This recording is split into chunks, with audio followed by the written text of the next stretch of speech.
तो ये प्रदोष की सबसे पहली पूजन प्रदोष काल में सबसे पहली पूजन प्रदोष की कौन ने करी थी और कब करी गई थी, वो कथा चल रही है। यदि कोई आपसे पूछेगा तो आप भी बता सकते हो कि हमने ये कथा ऐसे ऐसे प्रदोष की श्रवण करी।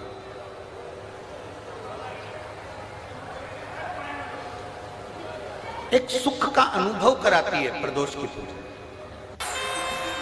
तुम्हारे जीवन का सारा दुख वो काल अधिपति महाकाल मेरे कुबेर भंडारी मेरे कुबेरेश्वर महादेव का। एक निवेदन हम जरूर करेंगे, कभी मौका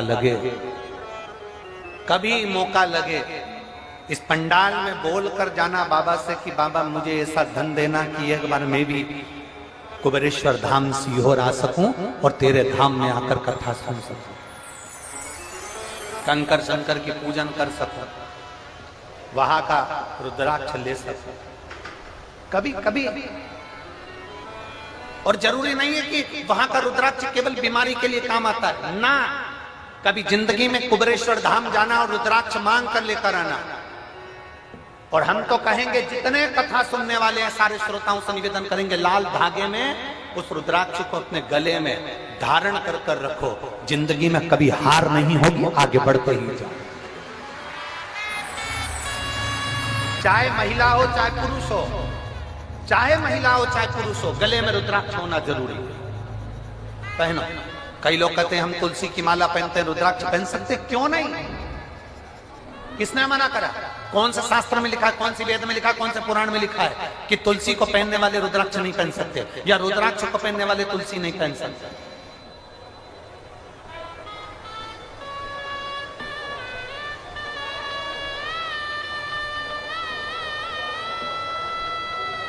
तुलसी यदि नरक से छुड़ाकर वैकुंठ भेज सकती है तो रुद्राक्ष रोग से मुक्त कराकर तुम्हें अपने हॉस्पिटल से घर भेज सकता है। एक रुद्राक्ष, और वो रुद्राक्ष नहीं है, वो मेरा शंभु है, वो मेरा शंकर, मेरा ओघड़ी, मेरा त्रिकालदर्शी, मेरा कैलाशी, मेरा विनाशी।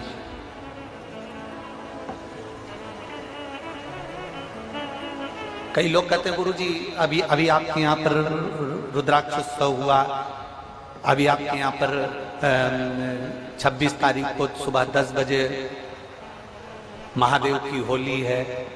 आप हमेशा भक्तों को वहां बुलाते रहते हैं। हमारा तो निवेदन है किसी बहाने से आओ, चाहे तुम 26 तारीख को होली खेलने के बहाने आओ, चाहे तुम रुद्राक्ष उत्सव के बहाने आओ, और मेरे बाबा के दरवाजे पर एक बार आकर तो देखो। 3 महीने में झोला खाली नहीं करना पड़ेगा वापिस।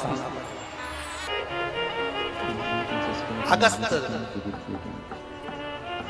बाबा तो काशी में निवास कर रहे हैं। देव ऋषि नारद ने लगा दिया, विंध्याचल पर्वत ने अपनी आकृति बढ़ाई, सुमेरु से ऊंचा होने के लिए सूर्य नारायण भगवान का रथ रुक गया। दिन ढल रहा था, अंधेरा हो रहा था, उसी समय पर सूर्य के रथ रुक गया। समझ में नहीं आ रहा सूर्य देवता को करूं क्या। वो प्रदोष काल था, वो प्रदोष का समय था, वो प्रदोष की घड़ी थी, वो प्रदोष का पल था, जिस समय पर सूर्य ढल रहा था और रात्रि हो रही थी। दोनों का मिलन होते समय अश्व रुक गए। विंध्य पर्वत ने सूर्य के अश्वों को रोक दिया, आगे नहीं बढ़ पा रहे थे। सूर्य करे क्या? तब सूर्य देवता ने एक बच्चे का रूप रख लिया।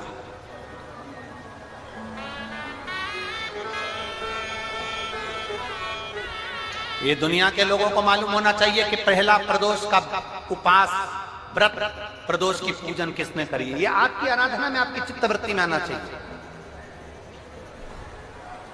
कि प्रदोष के दिन एक चावल का दाना चढ़ाने वाला कभी गरीब नहीं हो सकता, कभी भिखारी नहीं हो सकता, कभी दरिद्र नहीं हो सकता। जब तक मालूम नहीं होना तब तक आप भटको। और जिस दिन तुम्हारा विश्वास शिव महापुराण पर हो जाए ना, जिस दिन तुम्हारा विश्वास शंकर जी की कथा पर हो जाए और इतनी लाखों की संख्या में आप लोग आए हो, लाखों की संख्या में आप लोग आए हो, और करोड़ों की संख्या में लोग टीवी पर कथा सुन रहे हैं, करोड़ों की संख्या, देश और विदेश। एक निवेदन करूंगा, पूरे जितने चैनल वाले कथा सुन रहे हैं और जितने यहां कथा सुन रहे हैं, अगर शंकर की कथा पर विश्वास है ना, बाबा की कथा पर अगर भरोसा है, एक लोटा जल और एक बेलपत्री पर भरोसा है, प्रदोष काल में लगाए गए घी के दिए पर भरोसा है, बेलपत्री के वृक्ष के नीचे लगाए गए दिए पर भरोसा है, एक चावल के दाने पर अगर भरोसा है ना, तो ये विश्वास के साथ कहता हूं, 6 महीना 8 महीना साल 2 साल में आपके पास में बाबा इतना भंडार भर देगा कि आप विश्व महापुराण के यजमान बनोगे। दिल से पंडाल में बैठकर दिल से सुन ले, 5 दिन की हो 7 दिन की हो, आसन लगाया, वहीं पर सो रहा है, वहीं बैठ रहा है, वहीं खा रहा है। दुनिया के संत बाहर तप करते हैं, तुम यहाँ बैठकर शौचालय के लिए भी जाना है ना तो 50 बार विचार करते हो, जाऊंगी ना तो अंदर कैसे आऊंगी, वॉशरूम जाऊंगी तो कैसे आऊंगी। पानी ज्यादा नहीं पीते हो क्योंकि मेरे को वॉशरूम जाना पड़ेगा, ज्यादा खाते नहीं हो कि मुझे शौचालय के लिए जाना पड़ेगा। बार बार तुम अपनी इंद्रियों को कंट्रोल में रखते हो। जो एक संत, साधु, सन्यासी, तपस्वी, साधक, उपासक, कुंभ के मेले के जो संत, पर्वतों पर बैठकर जो संत साधना करते हैं, वो साधना शिव महापुराण के पंडाल में बैठकर मेरी माता और मेरे भाई करते हैं। आप इतना भोजन नहीं करते कि आपको बार बार शौचालय के लिए जाना पड़े, आप इतना पानी नहीं पीते कि आपको बार बार वॉशरूम के लिए जाना पड़े।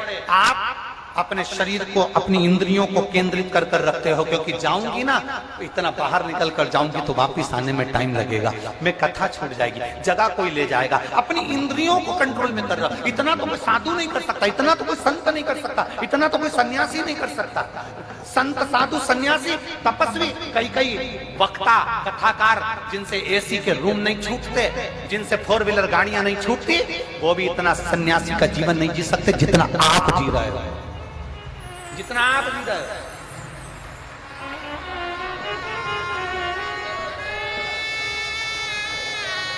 एक संत का भाव है आपका। गर्मी लग रही है, टेंट हिल रहा है, हवा चल रही है, टेंट उखड़ रहा है, पाइप गिर रहे हैं, कहीं कुछ प्रॉब्लम चल रही है, और उस बीच में तुम्हारा विश्वास, 5 दिन के लिए रेवाड़ी आई हूं, मेरे बाबा के भरोसे आई हूं, मेरा बाबा तेरे दरवाजे पर मैं आई हूं ना मेरे कुबेर भंडारी, तो मेरे दरवाजे पर तू भी आएगा, ये मेरा विश्वास लेकर आए, ये मेरा विश्वास। और हो भरोसा दृढ़,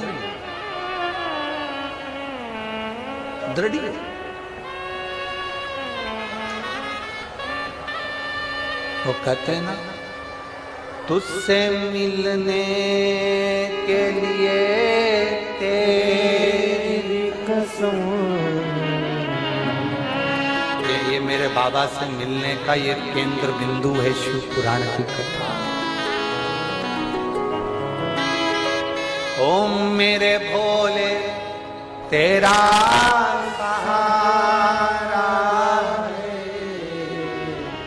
मेरे भोले तेरा सहारा है, मेरी नैया का तू किनारा है, मेरी नैया का तू किनारा। तुम्हारे नजदीक में जब कथा हो, चले जाना उसकी चौखट पर, 5 दिन 7 दिन पड़े रहे उसके दरवाजे में, तारने वाला, और फिर कहेंगे खाली नहीं जाओ, खाली नहीं, खाली जा ही नहीं सकता। एक बार भगवान शंकर की अविरल भक्ति को धारण कर कर देखो, ढोंग से दूर हो जाओ, प्रपंच से दूर हो जाओ, छल से दूर हो जाओ, बेईमानी से दूर हो जाओ, प्रपंच से दूर हो जाओ। दुनिया के लोग तुम्हें बहुत सारा आडंबर कर कर तुम्हें खींचने का प्रयास करेंगे, पर आज की पीढ़ी पढ़ी लिखी पीढ़ी है, आज की पीढ़ी विद्वत्ता की पीढ़ी है। और हम फिर निवेदन करेंगे, तुम्हें आडंबर में नहीं फंसना, तुम्हें ढोंग प्रपंच में नहीं फंसना, तुम्हें ढकोसले में नहीं जाना, तुम्हें अंधविश्वास की ओर नहीं जाना, कहीं मत जाओ। कोई तुमसे कहे कि यहां आ जाना मैं तुम्हारा ये काम कर दूंगा, वहां आ जाना मैं तुम्हारा ये काम कर दूंगा, ना ना ना ना, कहीं मत जाओ। तुम तो अपने घर के नजदीक में जो शिवालय है, तुम्हारे घर के पास में जो शंकर का मंदिर है, तुम तो वहां जाओ, एक लोटा जल चढ़ाओ, बुआरी लगाओ, झाड़ू लगाओ, सेवा करो, अर्चना करो, और जिस दिन मेरा कुबेर भंडारी तुम्हारी झोली भर दे, उस दिन तुम कुबेरेश्वर धाम आ जाना। ये बाबा कृपा करे और इतना दे मेरा कुबेर भंडारी, तुम्हारे को इतना झोलियों में भर दे कि तुम भी अपने नगर में, अपने गांव में, अपने शहर में शिव महापुराण की कथा करने के लिए लालायित रहो। ये शिव विंध्य में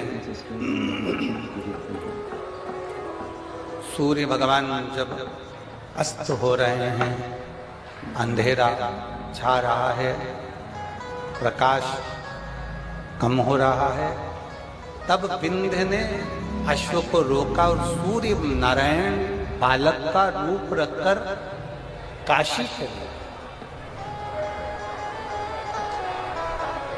एक बच्चे का रूप रखकर भगवान, एक बच्चे का रूप रखकर काशी में चले, जहां पर अगस्त ऋषि बैठकर भगवान शंकर की आराधना कर रहे हैं।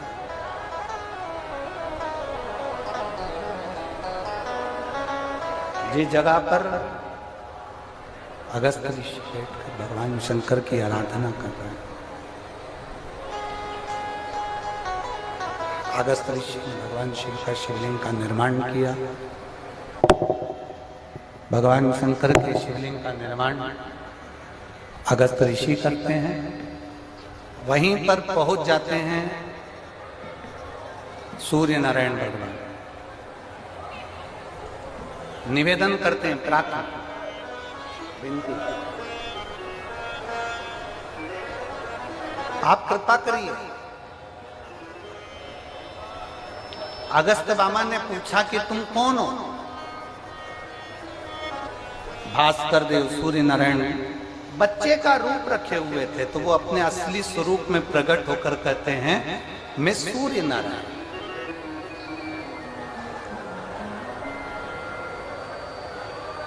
ना तो मैं प्रकाशित हो रहा हूं और ना मैं डूब रहा हूं। एक प्रदोष का समय, प्रदोष काल में मुझे अटका दिया उस विंध्य ने। आप कृपा करिए। अगस्त ऋषि ने कहा कि तुम एक काम करो सूर्यदेव, तुम पार्थिव शिवलिंग का निर्माण कर कर पूजन करो, व्रत करो, एक अक्षत, एक बेलपत्र, एक शमी पत्र तुम्हारी उलझन को समाप्त कर दे। मेरी जीजियों, प्रदोष का इंतजार भी मत करा करो कि प्रदोष का दिन आएगा या प्रदोष का दिन आएगा तो हम गला पकड़ रहे हैं बाबा। प्रदोष का दिन आएगा तो हम भगवान शंकर को प्रदोष के समय में, शाम के समय पर हम बेलपत्र, शमी पत्र, चावल समर्पित करेंगे। आप तो करा करो। कभी अगर मौका मिल जाए तो प्रदोष काल में, प्रदोष के समय पर एकांतेश्वर शिवलिंग मिल जाए, कहीं एकांत में कोई शंकर भगवान का शिवलिंग मिल जाए, एक बेलपत्र लो, उसके ऊपर एक शमी पत्र रख लो, एक चावल का दाना रख लो, अपने मन की बात बाबा से कहकर श्री शिवाय नमस्तुभ्यं बोलकर शंकर भगवान की अशोक सुंदरी वाली जगह पर स्पर्श कराकर वही शमी पत्र, वही अक्षत का दाना, वही बेलपत्र शंकर भगवान के शिवलिंग पर उसको समर्पित कर दो। समर्पित करते समय ये जो डंडी का मुख है, ये जहाँ जलाधारी होती है, पानी बहता है, उस ओर डंडी का मुख होना चाहिए। जिधर पानी बह रहा है उधर से करो।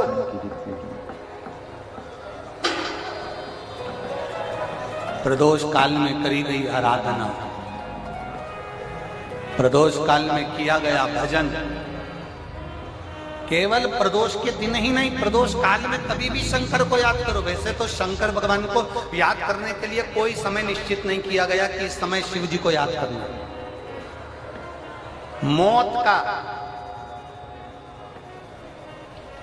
का और महाकाल का आने का समय कभी निश्चित नहीं होता।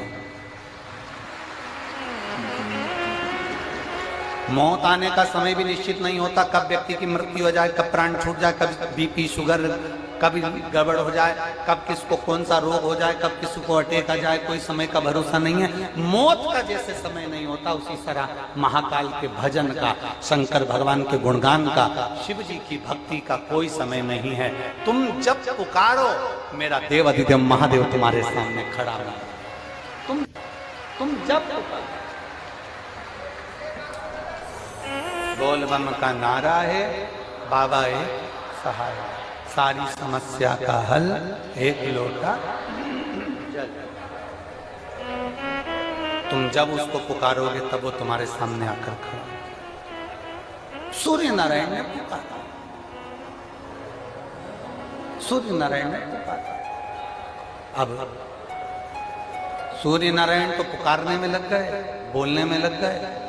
अगस्त ऋषि ने जाकर विंध्य पर्वत से कहा कि तुम अपनी आकृति को छोटा करिए, देवताओं को कष्ट हो रहा है।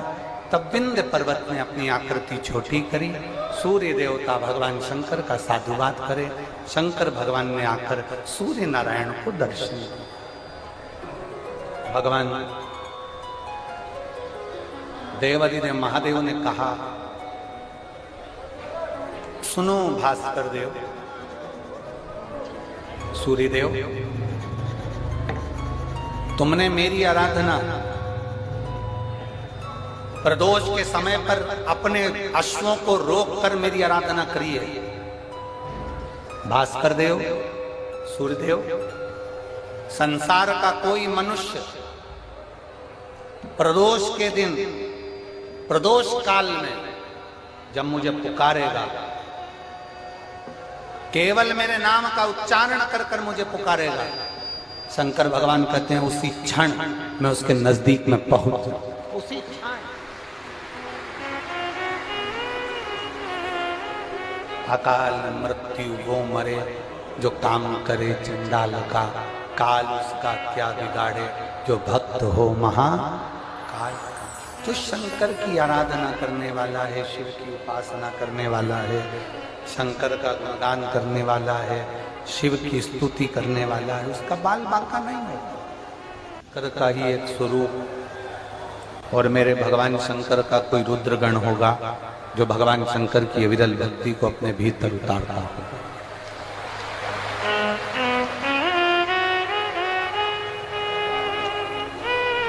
वो कहते हैं ना कि बिना जले भभूति नहीं मिलती, बिना जले भभूति नहीं मिलती और बिना चले अनुभूति नहीं मिलती। जब तक आप चलोगे नहीं इस पथ पर, तब तक आपको अनुभूति का कोई महसूस ही नहीं है। जिस दिन आपने भगवान शंकर के पथ पर चलना प्रारंभ कर दिया, जिस दिन आपने भगवान शंकर को एक लोटा जल समर्पित करना प्रारंभ कर दिया, जिस दिन आपने भगवान शिव की अविरल भक्ति को धारण करना प्रारंभ कर दिया, जिस दिन आपने भगवान शंकर के मूल मंत्र चाहे पंचाक्षर हो नमः शिवाय, चाहे षडाक्षर हो ओम नमः शिवाय, या श्री शिवाय नमस्तुभ्यं, किसी भी मंत्र का जाप यदि आप एक लगन से, किसी भी मंत्र का जाप जब आप एक हृदय से, अपने चित्त से, अपने मन से जब करना प्रारंभ कर दोगे तो ये निश्चित है कि तुम उस समय पर अकेले नहीं रहोगे, वो देव का देवाधिदेव महादेव तुम्हारे साथ चल रहा है। बिना जले भभूति नहीं मिल सकती। गाय के गोबर को, कंडे को भी जलना पड़ता है तब वो भभूति बन पाता है, लकड़ी को जलना पड़ता है तब वो भभूति बन पाती है। कोई सामग्री को जलना पड़ता है तब जाकर वो भभूति बन पाती है। बिना जले भभूति नहीं मिलती और बिना चले अनुभूति नहीं मिलती। बिना चले आपको अनुभूति का अनुभव नहीं होगा। कई लोग कहते हैं कि हम शंकर भगवान को नहीं मानते, हम शिव जी पर एक लोटा जल नहीं चढ़ाते, हम शंकर भगवान का स्मरण नहीं करते, हम देवी को नहीं मानते, हम देवता को नहीं मानते, हम इसको नहीं मानते, हम राम को नहीं मानते, हम कृष्ण को नहीं मानते। ये दुनिया के लोग हैं जो फालतू की बात कर सकते हैं, क्योंकि उन्होंने अभी इस पथ पर चले नहीं। जिस समय पर एक साधारण मनुष्य इस पथ पर चलना प्रारंभ कर देता है तब उसको मालूम पड़ जाता है कि शंकर का शिव नाम है क्या, श्री शिवाय नमस्तुभ्यम में है क्या, भगवान शंकर की विरल भक्ति में है क्या, भगवान के भजन में है क्या, तब उसको ज्ञात होने लगता। और तेरी कृपा बिना न हिले एक भी अणु, लेते श्वास तेरी कृपा से तनु तनु। बखान क्या करूं मैं राखों के ढेर का, झपटी भभूत में खजाना कुबेर का। हे गंगाधर मुक्ति द्वार ओमकार तू, बोले ओमकार तू। आयो शरण तिहार शंभु तार तार तू। बिना चले अनुभूति नहीं हो सकती। आप इस पथ पर जब चलेंगे, आप जब शंकर जी के मंदिर जाना प्रारंभ करेंगे, आप जब शिव जी को एक लोटा जल चढ़ाना प्रारंभ करेंगे, आप जब भगवान शंकर का गुणगान करना प्रारंभ करेंगे, आप जब भगवान शिव की अविरल भक्ति को धारण करना प्रारंभ करेंगे, आप जब श्री शिवाय नमस्तुभ्यम मंत्र बोलना प्रारंभ करेंगे, आप जब एक बेलपत्री उठाकर भगवान शंकर पर चढ़ी हुई खाना प्रारंभ करेंगे, तब तुम्हें अनुभव होगा कि इस पथ पर चलने का लाभ क्या होता है, भगवान शंकर की भक्ति का लाभ। शिवलिंग को केवल शिवलिंग मत मानना। भगवान शंकर के शिवलिंग को केवल शिवलिंग मानने की गलती ना करिए। भगवान शंकर के शिवलिंग को केवल शिवलिंग ना समझिए। तुम्हारे घर में जो भगवान शंकर का लिंग विराजमान है, भगवान शंकर का शिवलिंग विराजमान है, उसको केवल शिवलिंग मत समझिए। उसको केवल शिवलिंग समझने का प्रयास ना करिए। भगवान शंकर का अगर शिवलिंग आपके घर में विराजमान है, भगवान शंकर का शिवलिंग आपके घर में शिवालय में विराजमान है, भगवान शंकर का शिवलिंग आपके घर के पास में कोई मंदिर में विराजमान है, भगवान शंकर का शिवलिंग यदि आपके नजदीक में विराजमान है, तो ये समझ लेना कि वो शिवलिंग नहीं है, वो शंकर का केवल शिवलिंग नहीं है। ये समझ लेना कि कोई बड़ा दुनिया का सबसे बड़ा हॉस्पिटल तुम्हारे घर के अंदर और तुम्हारे घर के नजदीक में विराजमान।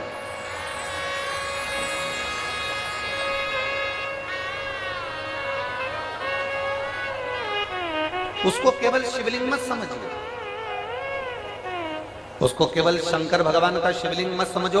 उसको ये समझिए कि वो हमारे घर में जो शंकर भगवान का शिवलिंग विराजमान है, हमारे घर में जो शंकर भगवान का शिवलिंग है, वो साधारण नहीं, वो स्वयं शिव का एक प्रतिबिंब है। आज कथा का विराम दिवस है। हम तो यही कहेंगे, हमने आज तक शिव महापुराण की कथा में जो देखा है, जो हमने अनुभव किया है, वही हम आपको बता रहे हैं कि जैसे मेहमान 15 दिन, 8 दिन, 5 दिन तुम्हारे घर में रहते हैं, वो बच्चों को कुछ नहीं देते, पर मेहमान जब जाने लगते हैं तो अपना पर्स खोलकर अपने घर के बच्चों को जरूर कुछ न कुछ देकर जाते हैं। उसी तरह मेरा देवाधिदेव महादेव कथा का विराम होता है तो कुछ न कुछ देकर जरूर जाते हैं।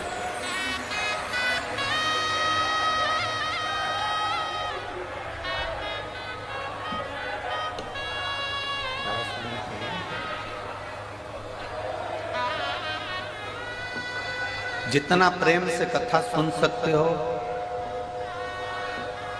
उतना प्रेम से कथा सुनिए।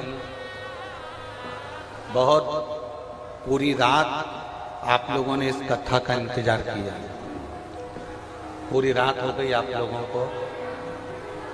जैसे बैठे हो ना, इतनी भी जगह नहीं थी रात्रि को जब हम आए थे यहाँ पर, इतनी भी जगह नहीं थी कि कोई अच्छे से सो सके, क्योंकि पंडाल पूरे भरे हुए थे और पूरा ग्राउंड चारों तरफ से भरा हुआ था, कोई जगह बची नहीं। पूरी रात आपको केवल शिव महापुराण के इंतजार में निकल गई।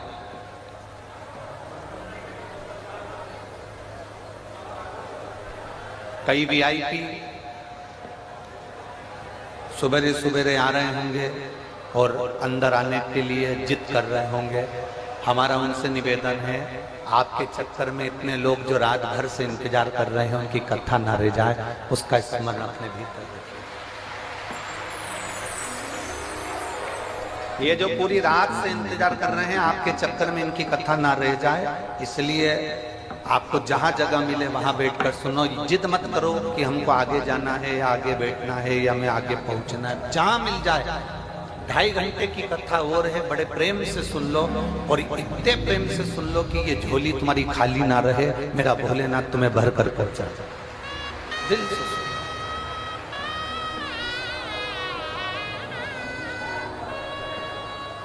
शंभु शरण मागू घड़ी दुख काटो दया करी दर्शन आपो।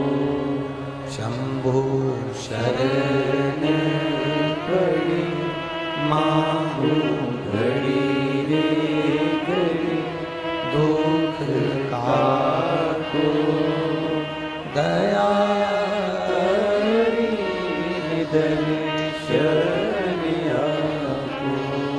शिव कथा कर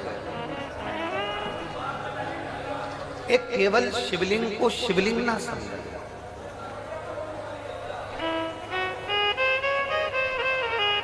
अगर एक छोटा सा भी शिवलिंग आपके घर में विराजमान है तो समझ लें कि वो बड़ा सा बड़ा हॉस्पिटल तुम्हारे घर में विराजमान है।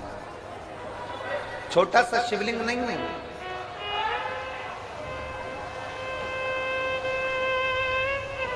वो बहुत छोटा सा शिवलिंग नहीं, वो आपके घर में देवाधिदेव महादेव स्वयं कालाधिपति विराजमान। बस उस शंकर को पहचानने के लिए तुम्हारे नेत्र अच्छे चाहिए।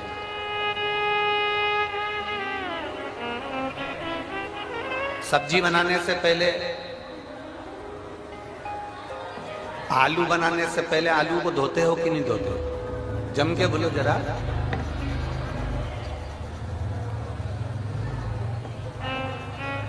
बैंगन बनाने से पहले बैंगन को धोते हो कि नहीं धोते?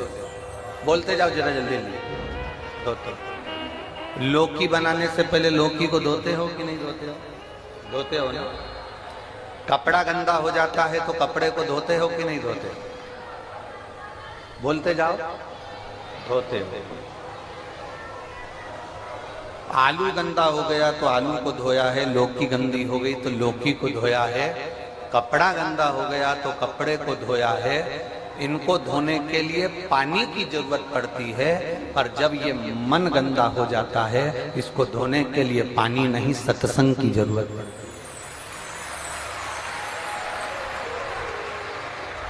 जब ये मन भटकने लगे, जब यह मन तुमको लगने लगे कि ये भटक रहा है, ये केंद्रित नहीं हो रहा, ये भगवान की विरल भक्ति की ओर जा नहीं रहा, तब इसको कहीं शिव पुराण की कथा में ले जाकर बिठा। तब इस मन को भगवान शंकर की कथा में ले जाकर बिठा दो और मन को भगवान शंकर की विरल भक्ति में डुबाने का प्रयास करो। फिर यह मन भटकेगा नहीं।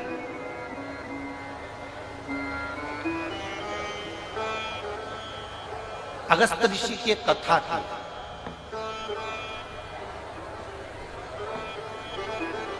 अगस्त ऋषि का एक संवाद आता है कि जिन अगस्त ऋषि को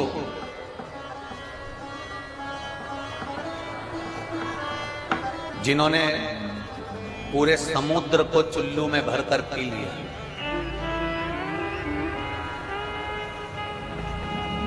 जिन अगस्त बाबा के दरवाजे पर भगवान शंकर माता सती को लेकर कथा सुनने के लिए जाता है। रामचरितमानस में अगस्त ऋषि का संवाद आता है, स्कंद पुराण में अगस्त ऋषि का संवाद आता है, शिव महापुराण में अगस्त ऋषि का संवाद आता है, विष्णु पुराण में अगस्त ऋषि का संवाद आता है। जिन अगस्त ऋषि को कुंभज ऋषि भी कहा गया, जिनके दरवाजे पर भगवान शंकर माता सती को ले जाकर कथा सुनवाने के लिए पहुंचते हैं, वो अगस्त ऋषि का जन्म कैसे हुआ?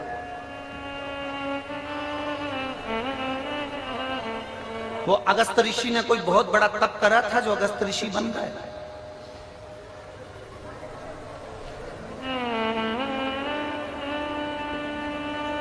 वो अगस्त ऋषि ने बहुत बड़ी तपस्या करी थी जो अगस्त ऋषि बन गए? अगस्त ऋषि का जन्म कैसे हुआ? जो भगवान शंकर को सती जी के साथ में बिठाकर कथा सुना रहे हैं, वो अगस्त ऋषि पृथ्वी पर पैदा कैसे हो गए?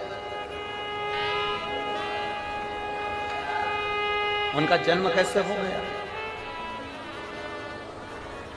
ऐसा कौन सा पुण्य अगस्त ऋषि ने कर दिया जो वो भगवान शंकर को कथा सुना रहे हैं? ऐसा कौन सा पुण्य अगस्त ऋषि ने कर दिया, कुंभज ऋषि ने कर दिया जो माता सती को कथा सुना रहे हैं? अगस्त ऋषि ने, कुंभज ऋषि ने ऐसा कौन सा पुण्य कर दिया जो समुद्र को चुल्लू में भरकर पी गए? अगस्त ऋषि, कुंभज ऋषि ने ऐसा कौन सा पुण्य कर दिया जिसके बल पर वो देवताओं के हित के लिए कार्य करने लगे? और जब सारे असुर, सारे राक्षस समुद्र के अंदर छुप जाते हैं तो वो समुद्र के जल को पीकर असुरों को पेट में ही मार देते हैं।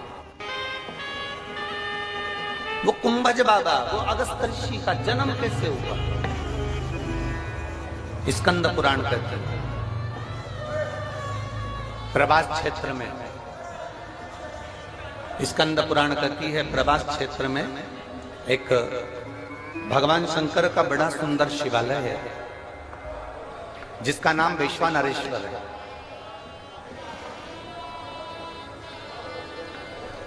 वैश्वानेश्वर शिवलिंग का एक बड़ा सुंदर प्राचीन, बहुत प्राचीन कहते हैं, हजारों हजारों वर्ष पहले का वो शिवलिंग है, बहुत प्राचीन। कई वर्ष निकल गए, हजारों हजारों वर्ष। कहते हैं जिस समय पर काशी का निर्माण था उस समय पर शंकर पार्वती जब भ्रमण के लिए निकले थे तो वैश्वेश्वर शिवलिंग का निर्माण उन्होंने खुद किया। प्रभास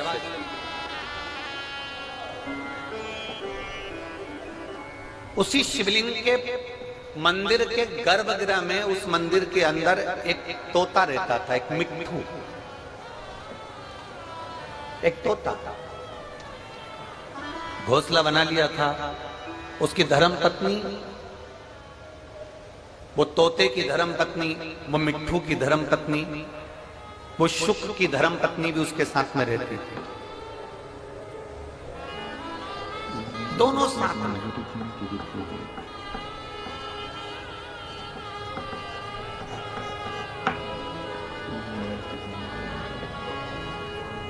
रोज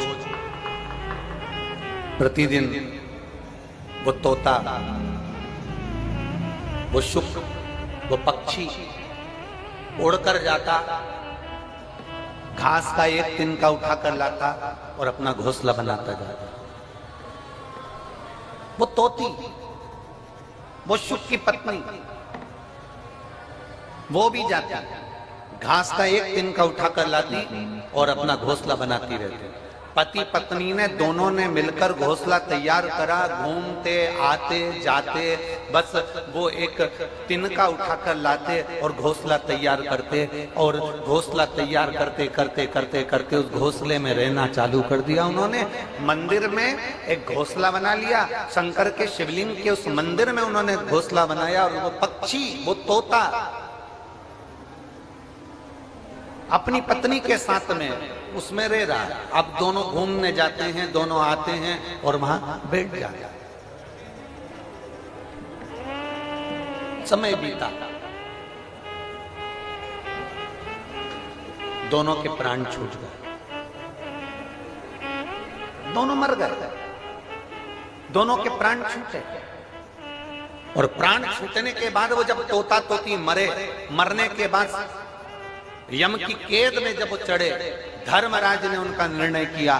धर्मराज से किसी ने कहा कि ये तोता तोती मरे हैं, ये पक्षी मरे हैं, ये पक्षी मरे हैं, तो इनका अगला जन्म किसका होगा। इतने में धर्मराज ने कहा कि इन्होंने अपनी पूरी जिंदगी अपना घोंसला बनाने में निकाल दी, अपना घर बनाने में निकाल दी, इसलिए इनको स्वर्ग नहीं मिलेगा, इनको अच्छा जन्म नहीं मिलेगा, इनको नरक फेंक दिया जाएगा। इतनी देर में वहीं से नंदी पर बैठकर मेरे देवाधिदेव महादेव निकल कर जा रहे थे, जो कालाधिपति थे।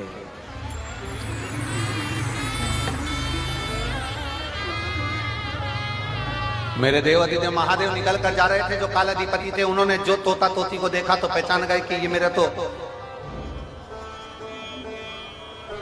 वैष्णवेश्वर मेरे शिवलिंग के पास में इन्होंने घोंसला बनाया था और ये मेरे शिवलिंग के आसपास में परिक्रमा करते थे। जब भी उड़कर आते थे मेरे शंकर के मंदिर में चारों तरफ घूम के फिर अपने घोंसले में जाते थे। मंदिर में आते थे, फिर घूमते थे, फिर घोंसले में जाते थे, फिर घूमते थे, फिर घोंसले में जाते थे। ये पक्षी घूम घूम कर मेरी परिक्रमा करता था। शंकर भगवान ने कहा यह कोई साधारण पक्षी नहीं है, इसने मेरे शिवलिंग की परिक्रमा करी है, मेरे शिवलिंग के आसपास घूमा है, इसलिए साधारण मनुष्य नहीं बनेगा, ये साधारण जीव नहीं बनेगा, ये नरक का भोग नहीं भोगेगा, ये पृथ्वी पर जाकर एक ब्राह्मण और ब्राह्मणी के रूप में जन्म लेगा और साधारण जीव ये जन्म नहीं लेगा। और महाराज इसकी पत्नी का नाम लोपामुद्रा होगा और ये जो पृथ्वी पर जन्म लेगा ये साधारण मनुष्य नहीं होगा, इसका नाम अगस्त ऋषि होगा। अगस्त ऋषि। अब जरा विचार करिएगा, शंकर भगवान के शिवलिंग के ऊपर चारों तरफ घूम रहा है तो पक्षी अगस्त ऋषि का जन्म पा लेता है।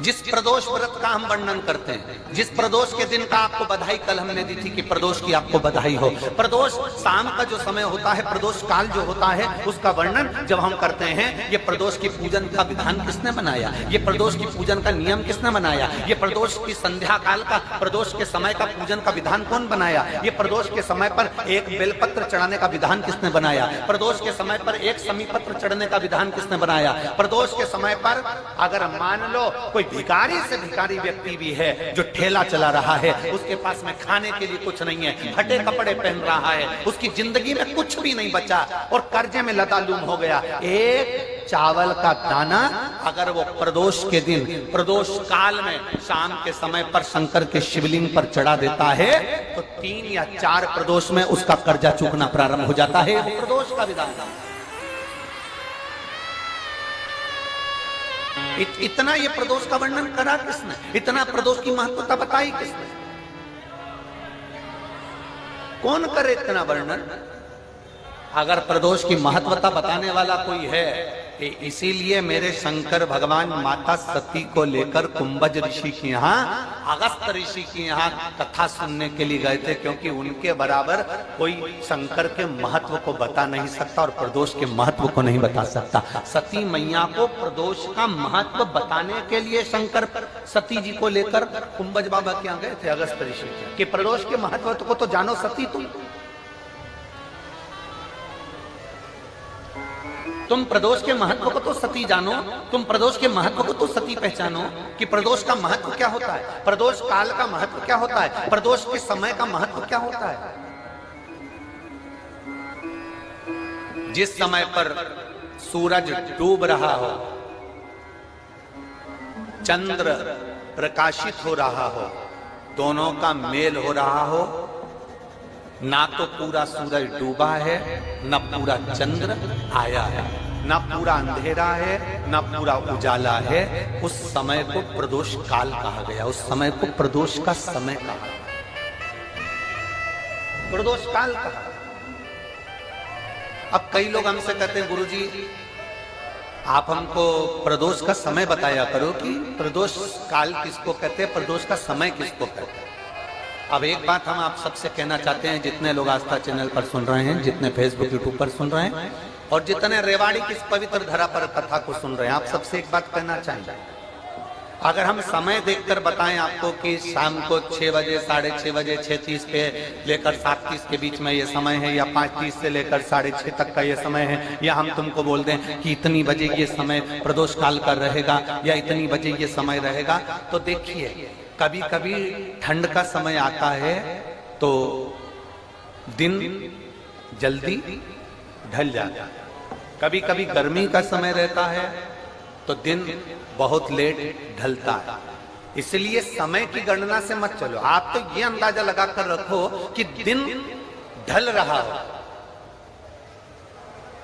अंधेरा होना शुरू हो रहा, सूरज डूब रहा हो, चंद्र प्रकाशित हो रहा हो, अंधेरा अपना काम कर रहा है, सूरज ढलता जा रहा है, दिन कम होते चले जा रहा है और अंधेरा थोड़ा बढ़ते चले जा रहा है। इन दोनों का जो मिलन का समय हो, अब वो कितनी भी बजे, आप तो बस उसके मिलन का समय निकाल लो, वही समय प्रदोष काल कहलाता है, वही समय प्रदोष काल।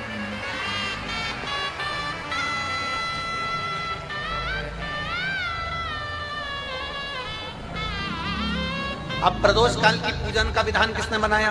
कोई आपसे पूछे तो क्या बताओगे? जम के बोलो जल्दी से, कौन ने बताया था? अगस्त ऋषि। सबसे पहले प्रदोष की पूजन कौन ने करी थी? अब कोई आपसे पूछे तो आपको उत्तर देना है। 12 ज्योतिर्लिंग में से एक ज्योतिर्लिंग है ओमकारेश्वर। कौन सा ज्योतिर्लिंग है? सब बोलो। ओमकारेश्वर। विंध्य नामक पर्वत पर वो ज्योतिर्लिंग विराजमान। एक बार देवऋषि नारद भ्रमण करते करते विंध्य पर्वत पर आ गए। अब नारद जी का तो काम तुम सबको मालूम ही है ना। नारद जी का काम तो मालूम है ना सबको। क्या काम है उनका? दुनिया के लोग कहते हैं नारद जी का काम है चुगली करने का, पर शिव महापुराण की कथा कहती है नारद जी का काम चुगली करने का नहीं है। नारद जी का काम किसी व्यक्ति को अग्नि प्रज्वलित कर कर, किसी व्यक्ति में आग प्रज्वलित कर कर, किसी व्यक्ति के हृदय को जलाकर भगवान की भक्ति को प्रकट करने की सामर्थ्यता देवऋषि नारद। लोग कहते हैं नारद जी का काम चुगली करने का है, लोग कहते हैं नारद जी का काम निंदा करने का है। निंदा करने का नहीं, निंदा के माध्यम से भगवान की भक्ति प्रकट करना। किसी के अंदर इतनी जलन उत्पन्न कर देना कि वो तप करने बैठ जाए, किसी की इतनी बड़ाई कर देना कि वो भगवान की भक्ति से जुड़ जाए। ये देवऋषि नारद का काम। दुनिया के लोग, दुनिया के कथाकार कहते हैं कि देवऋषि नारद निंदक है, देवऋषि नारद चुगलखोर है, देवऋषि नारद निंदा करते हैं। ये दुनिया के लोगों ने एक पक्ष देखा। अगर दूसरा पक्ष देखते तो मालूम पड़ता कि देवऋषि नारद निंदक नहीं है। देवऋषि नारद जो देवऋषि नारद हैं वो चुगलखोर नहीं है।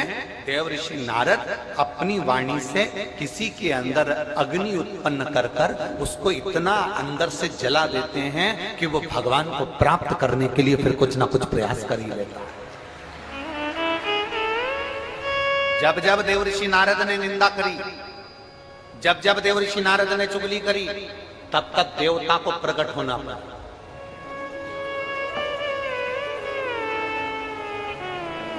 गए थे माता लक्ष्मी के पास में। देव ऋषि नारद ने माता लक्ष्मी जी से कह दिया था, मैया बहुत भूख लग रही है, कुछ खाने का है क्या? बहुत तेज भूख लगी है, कुछ खाने का है आपके पास में?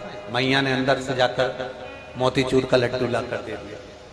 नारद जी ने जो मोतीचूर का लड्डू खाया तो नारद जी ने कह दिया, मैया लड्डू तो अनसुईया जी के घर के थे, क्या जोरदार लड्डू बनाती है मैया, तुझे तो लड्डू बनाना भी नहीं आता लक्ष्मी मैया। अब तो लक्ष्मी जी को क्रोध आ गया। इतनी देर में नारद जी पहुंच गए पार्वती जी के यहाँ। पार्वती जी के यहाँ पहुंचते से कहा, मैया भूख लग रही है, भूख बहुत तेज है। पार्वती जी अंदर गई, उन्होंने आकड़िया की रोटी काकड़िया की साग नारद जी को दे दी। नारद जी भोजन करते से बोले, मैया रोटी तो अनसुईया जी के घर की थी, क्या रोटी बनाती है, क्या रोटी। अब पार्वती जी का हृदय जल गया। थोड़ी देर बाद नारद जी ब्रह्मा जी के यहाँ पहुंच गए। ब्रह्माणी बैठी थी, ब्रह्माणी से कहा, मैया बहुत तेज भूख लग रही है। ब्रह्माणी अंदर गई, खीर बनाकर ला कर दे दी। नारद जी बोले, मैया खीर तो अनसुईया जी के घर की थी, क्या जोरदार खीर थी। अब तो तीनों देवियां इकट्ठी हो गई। मोहल्ले की 3 माताएं अगर एक जगह पर मिल जाए तो समझ लेना कि किसी ना किसी की बुराई चालू है, किसी ना किसी की निंदा चालू है।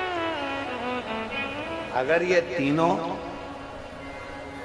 एक जगह पर मिल गई है ना तो जरूर किसी ना किसी की निंदा चल रही है, किसी ना किसी की बुराई चल रही है, पक्का।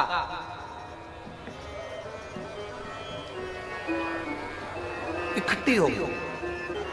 तीनों देवियों ने आपस में विचार करा कि अपन तो परेशान हो गए नारद जी के कारण, अनसुईया अनसुईया अनसुईया अनसुईया। ऐसा क्या अनसुईया में? अपने अपने पतियों को परीक्षा लेने भेज दो। ब्रह्मा विष्णु महेश तीनों परीक्षा लेने के लिए चले। और जैसे ही ब्रह्मा विष्णु महेश परीक्षा लेने के लिए चले, परीक्षा लेने के लिए जैसे ही चल दिए, इतने में तीनों दरवाजे पर पहुंचकर भिक्षा मांग रहे। माता भिक्षाम दे, माता भिक्षाम दे, माता भिक्षाम दे। अनसुईया जी बाहर निकल कर आई और माता अनसुईया जब बाहर निकल कर आई और माता अनसुईया जी ने जो दर्शन किया, दर्शन करते से ही माता अनसुईया जी ने पूछा, देवताओं आपको क्या चाहिए? तो कि भिक्षा चाहिए। अनसुईया जी अंदर गई, पात्र में थोड़ी सी भिक्षा लेकर आई, अन्न का दान देने लगी। इतने देर में जब अन्न का दान देने लगी तब उसी समय पर अनसुईया जी जब अन्न का दान दे रही थी तब तीनों देवताओं ने खड़े होकर कह दिया, हमको भिक्षा ऐसे नहीं चाहिए।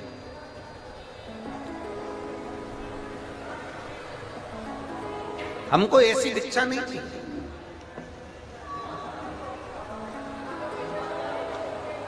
हमको ये भिक्षा नहीं, तो तुमको कैसी भिक्षा चाहिए? ब्रह्मा विष्णु महेश ने कहा, क्योंकि इनको देवियों ने कहा था कि जब भिक्षा मांगने जाना तो अनसुईया जी से कहना कि वस्त्र उतार कर भिक्षा देने के लिए,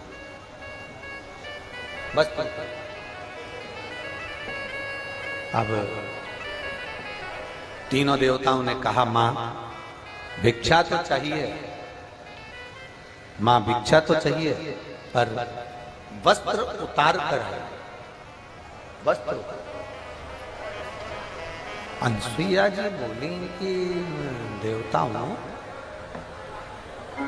आप कह रहे हो कि अंदर का स्पीकर बढ़ाओ, अंदर हो। आप कह रही हो कि भिक्षा चाहिए और भिक्षा चाहिए और वो भी वस्त्र उतार कर चाहिए। अनसुईया जी ने कहा, बाबा ऐसी कोई भिक्षा कोई नारी कभी नहीं दे सकती। ये भिक्षा कभी कोई नारी नहीं देगी। नारी अपने वस्त्र उतार कर कैसे भिक्षा देने आएगी? तीनों ने, जो ऋषि का रूप रखकर आए थे, साधु का रूप रखकर आए थे, उन तीनों ने कहा, मां भिक्षा तो हम ऐसे ही लेते हैं, अगर दोगी तो लेंगे वरना भूखे रह जाएंगे, और अगर हम भूखे रह गए तो उसका दोष तुम्हें लगेगा। अनसुईया जी अंदर गई। नारद जी ने जो तीनों देवियों को अग्नि उत्पन्न करी थी, वो अग्नि आप काम कर गई। अनसुईया जी अंदर जाकर जल लाई। अगर मेरा सातित्व पक्का है, मैंने अपने पति की सेवा परमेश्वर मानकर करी है, तो ये तीनों की तीनों बच्चे हो जाए। जो जल छोड़ा, तीनों की तीनों देवता 1.5 महीने के छोरा हो गए। 1.5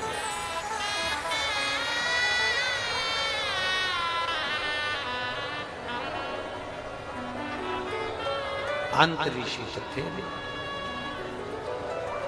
अनसुईया जी ने विश्वकर्मा जी का ध्यान कर कर चंदन का पल्ला बनवाया, रेशम की डोरी लगवाई, तीनों देवताओं को उसमें विराजमान कर दिया।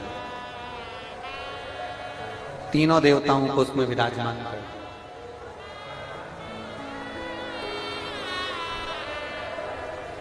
और तीनों देवता उसमें विराजमान हो गए। चंदन के पलने में रेशम की डोरी डालकर माता अनसुईया तीनों को झुला रही थी। इतने में अंतरी ऋषि का आगमन हो गया। अंतरी ऋषि ने पूछ लिया अनसुईया जी से कि ये किनके बच्चे हैं। अनसुईया जी तुरंत अंतरी ऋषि से कहती हैं ये अपने बच्चे हैं। अंतरी ऋषि ने कहा अभी मैं स्नान करने गया था, तब तो एक भी नहीं था, और आया तो 3। अनसुईया जी बोली भगवान जब देता है तो छप्पर फाड़ कर देता है।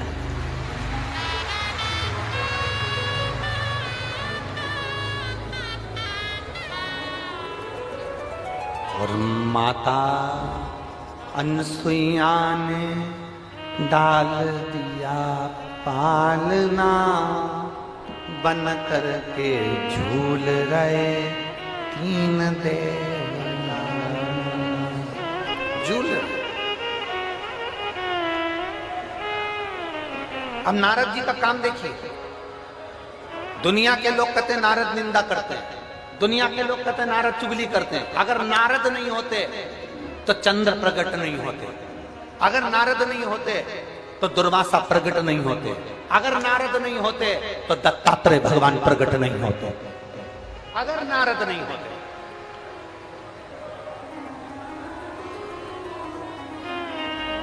नारद जी चले, लक्ष्मी जी के पास में पहुंचे। मैया आज बड़ी बेचैन दिख रही हो। लक्ष्मी जी बोली क्या बताएं, हुआ क्या। अपने पति को भेजा था अनसुईया जी की परीक्षा लेने के लिए, पर पते नहीं है उनके, आज बहुत दिन हो गए दिखे नहीं मैं। नारद जी बोले वो तो पल्ले में झूल रहे हैं। लक्ष्मी जी बोली फालतू की बात मत कर, मेरा इतना बड़ा पति कोई पल्ले में झूलेगा, चल जा से जा। नारद जी वहां से चले तो पार्वती जी के यहाँ पहुंच गए। पार्वती जी बहुत डिप्रेशन में थी, बहुत टेंशन था माता पार्वती जी। भगवान देवऋषि नारद ने पूछा माँ आप बहुत चिंता में दिख रही हो। नारद जी बोले तो पार्वती जी बोली बहुत चिंता है, मेरी सहेलियों के कहने पर मैंने मेरे पति को परीक्षा लेने भेजा था, तो अभी तक पते नहीं है, और मेरे पति को तो कोई पकड़ भी नहीं सकता, कोई उनका किडनैप भी नहीं कर सकता, क्योंकि उनके गले में बब्बा पड़ा है। किसके बाप में दम है कि मेरे पति को पकड़ ले, दम से। मैया पल्ले में झूल रहे हैं। सरस्वती मैया से भी कह दिया पल्ले में झूल रहे हैं। तीनों देवियों ने नारद जी के चरण पकड़ लिए। नारद रुक जा, तो ये बता कि हम हमारे पति को कैसे लेकर आए। नारद जी ने कहा जैसे तुम्हारे पति मांगने गए थे वैसे तुम भी चली जाओ। तीनों ने ब्राह्मण की पत्नी का रूप लिया। दरवाजे पर अनसुईया जी के पहुंच गई। अनसुईया जी के दरवाजे पर जाकर तीनों देवियों ने आवाज लगाई, माता भिक्षाम दे, माता भिक्षाम दे, माता भिक्षाम दे, माता भिक्षाम दे। बार बार आवाज लगाई जाए, बार बार आवाज लगाई जा रही है, माता भिक्षाम दे, माता भिक्षाम दे, माता भिक्षाम दे।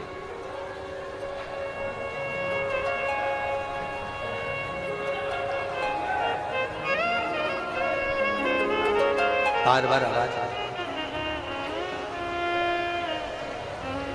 और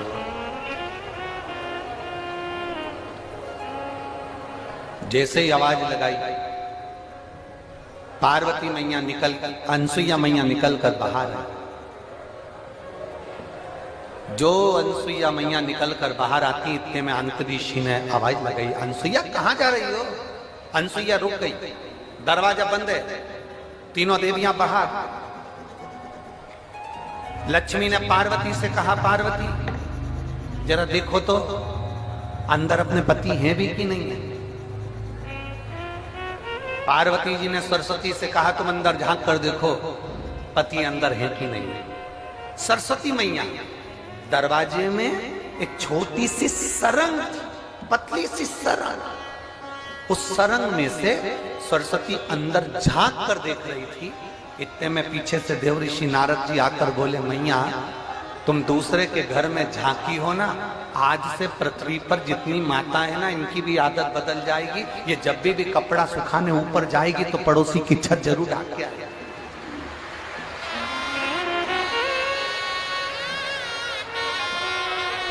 हे मैया, होली पे दिवाली पे अपने यहाँ पर पपड़िया बनी कि नहीं बनी, गुजिया बना कि नहीं बना, मठरी बनी कि नहीं बनी, चकली बनी कि नहीं बनी, अपने घर पर अचार डला कि नहीं डला, अपने घर पर कुछ काम हुआ कि नहीं हुआ, इनको कोई मतलब नहीं रहेगा। पड़ोसी क्या जरूर देखेगी तूने क्या बनाया, उससे जरूर। दिवाली पर अपने यहाँ रंगोली डली कि नहीं डली से मतलब नहीं है, पर पड़ोसी की रंगोली जरूर देखेगी उसने कौन सी बनी। क्योंकि माँ आप झांकी हो, आप झांकी हो, इसलिए ये गुण आ जाएगा। जब सुना, थोड़ी देर बाद माता अनसुईया जी ने दरवाजा खोला। जैसे दरवाजा खोला, तीनों देवियां चरणों में पड़ गई। तीनों देवियां। अंतऋषि ने अनसुईया जी से पूछा, ये कौन है? अनसुईया जी बोली, ये अपनी बहुएं हैं। अंतऋषि बोले, बेटे इतने से बहु साथ साथ हाथ। इतने में तुरंत अनसुईया जी ने तीनों से कहा, तुम्हारे ससुर जी हैं, पांव पड़ो, पांव पड़ो जल्दी से। तीनों देवियों ने अंतऋषि के चरण छुए। अंतऋषि ने अनसुईया जी का हाथ पकड़ा और एक कोने में ले जाकर पूछा, अनसुईया पागल हो गई है? बेटे इतने से और बहू लिया साथ साथ हाथ की, तुझमें अक्ल वकल नहीं है क्या? बिल्कुल भी। इतने से बच्चे की कोई शादी करते हैं जो इतनी बड़ी बड़ी बहुएं लेकर आ गई? इतने में अनसुईया जी बोली अपने पति से, स्वामी आजकल की बहुएं कमाता हुआ पति मिल जाता है, लेकर के अलग हो जाती हैं। हमने कैसे पाल पोस कर बड़ा करा हम जानती हैं, अब बड़ा करेगी तब मालूम पड़ेगा, ले जा।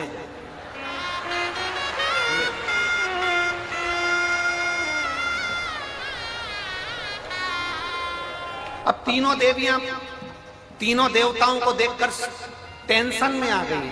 लक्ष्मी जी बोली, मेरा कौन सा है? और पार्वती जी बोली, मेरा कौन सा है? सरस्वती जी की, मेरा कौन सा है? तीनों एक एक बच्चे को उठाती है, घुमा घुमा के देखती है। बाबा हर माल 2 रुपया, जिसका जो अंश है उठा लो।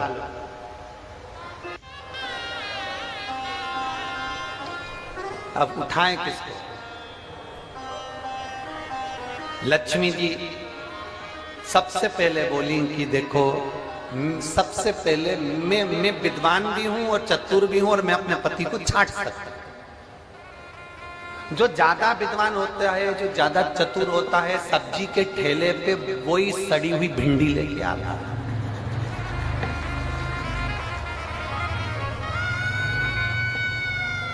काना बैंगन जो ज्यादा समझदारी दिखाता है ना, वही लाता, वही छाट छाट के अलग अलग रखती जाएगी, रखती जाएगी, रखती जाएगी। सब्जी वाला इससे ज्यादा चतुर होता है, उसने कहा रख ले तू, अलग छाट छाट के रख। इसने जैसी अलग छाट के रखा, थैली में भरा, भरने के बाद थैली इधर बाजू में रख दी, और जो सड़ा हुआ था उसकी थैली उसके हाथ में टिका दी।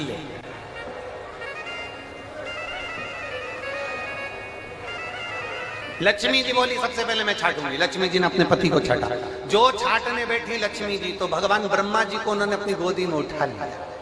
और ब्रह्मा जी को गोदी में उठाकर बोली ये मेरे पति हैं। उनको जो हाथ में लिया, इतनी देर में तो अनसुईया जी को हंसी आ गई। अनसुईया जी को हंसी आई।